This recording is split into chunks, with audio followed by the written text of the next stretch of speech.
तारा इतुकान बगे पाऊन शेवयमा तारा इतुकान बगे पाऊन शेवयमा लग्ना जुनी लहान लग्ना जुनी लहान बगे पाऊन शेवयमा तारा इतुकान बगे पाऊन शेवयमा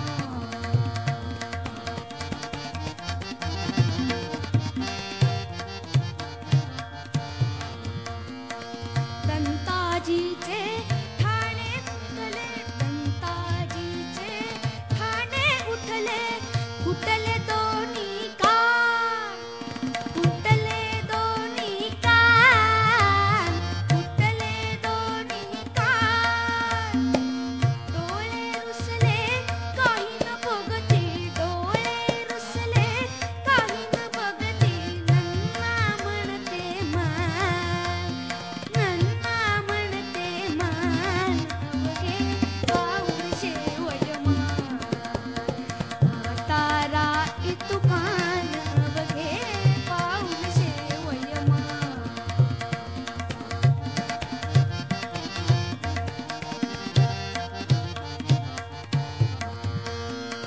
तुरळक कोठे केसरू पेरी तुरळक कोठे केसरू पेरी डोई सटक्कल छान डोई सटक्कल छान डोई सटक्कल छान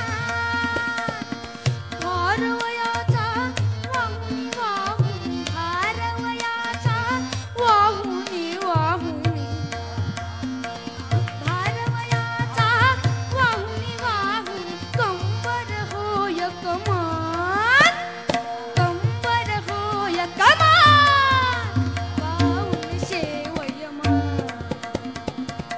तारा इतुकान अवघे पाऊण शेवयमा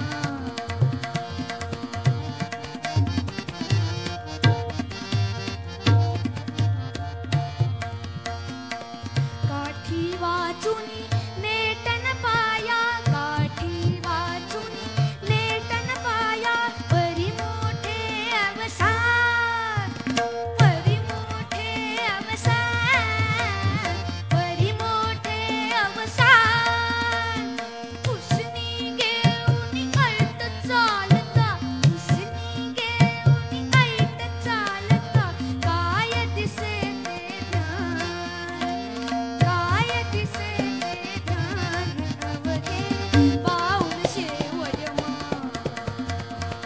तारा इतुकान अवघे पाऊण शेवयमा लग्ना जुनी लहान लग्ना जुनी लहान अवघे पाऊण शेवयमा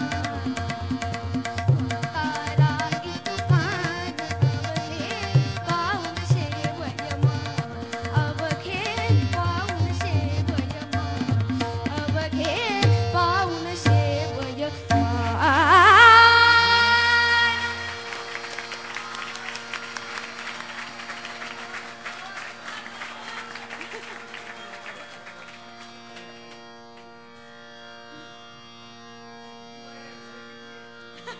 बारा बारा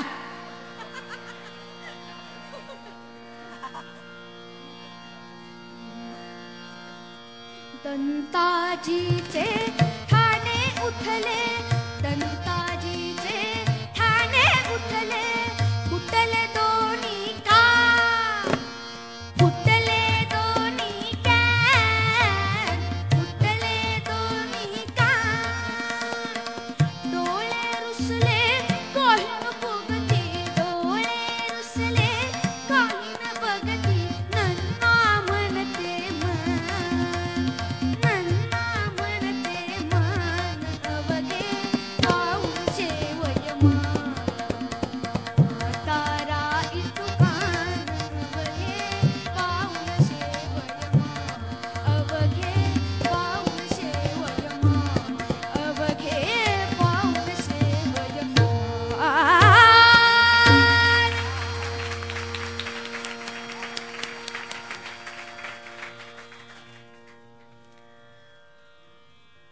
भाषेचा तसा दुरान्वयाने संबंध आहे. 7 आणि 5 12, बरोबर 12 वय आहे त्याचं. त्याच्या गाण्यामध्ये आपण पाहिलं की संगीताबरोबरच अभिनय त्यांनी इतका छान केला. आणि हा अभिनय अनेकदा नाटकामध्ये काम करणाऱ्या लोकांकडून काढून घेणं सुद्धा इतकं अवघड असतं की एखाद्या दिग्दर्शकाला जाऊन तुम्ही भेटलात तर तुमच्या लक्षात येईल की ते वल्लरीचं पात्र तिला समजून सांगायचं, अशी उभी राहा, असं बघ, असं वेडावून दाखवायचं, असं एवढ्या 10 गोष्टी सांगाव्या लागतात.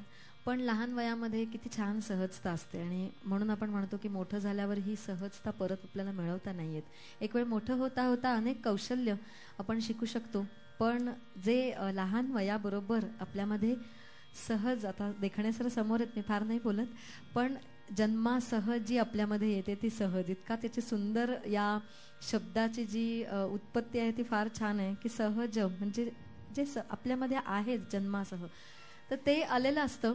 आणि ते पहा इतके नंतर धावपळी आपल्या असतात. मला तर अलीकडे कार्यक्रमाचं निवेदन करताना, मंजिरी तुला थोडं डिस्टर्ब करते, अभिनयाचं म्हणशील तर सृजनला खरंच खूप मोठ्या मोठ्या लोकांचं अभिनयाविषयी शिक्षण मिळालं. आणि त्याचा एक चांगला त्याच्या आयुष्यातला योग आपण म्हणू की सृजन लहान असल्यापासून म्हणजे जवळजवळ 1.5 वर्षापासून पूर्वीपासून कट्यारमध्ये काम करतोय, कट्यार काळजात घुसली भरतच्या याच्यात. आणि त्याच्यामुळे त्याला दिग्गजांचं मार्गदर्शन म्हणजे चारुदत्त आफळे आणि राम साठे आणि सगळ्यांचंच म्हणजे इतकं छान मौलिक मार्गदर्शन मिळतं की त्याच्या गाण्यात आपण आता बघितलं की नाट्य उतरतंय. हो, म्हणजे ह्याच्या मागची कारणं मला माहिती नव्हती. मी फक्त इथे निरीक्षण करून आपल्याला सांगितलं की त्याच्या गाण्यामध्ये किती छान अभिनय व्यक्त होतोय. आणि सहज असलेल्या या गोष्टीला त्याला छान दिशाही लहान वयात मिळालेली आहे असं आपल्याला म्हणता येईल.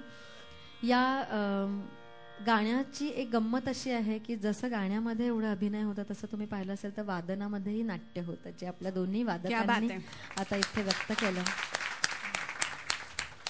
आणि एक प्रकारे सर्व कला एकमेकांशी कशा संबंधित असतात त्याची काही उदाहरणं आपल्याला अशी जाता जाता पाहायला मिळतात.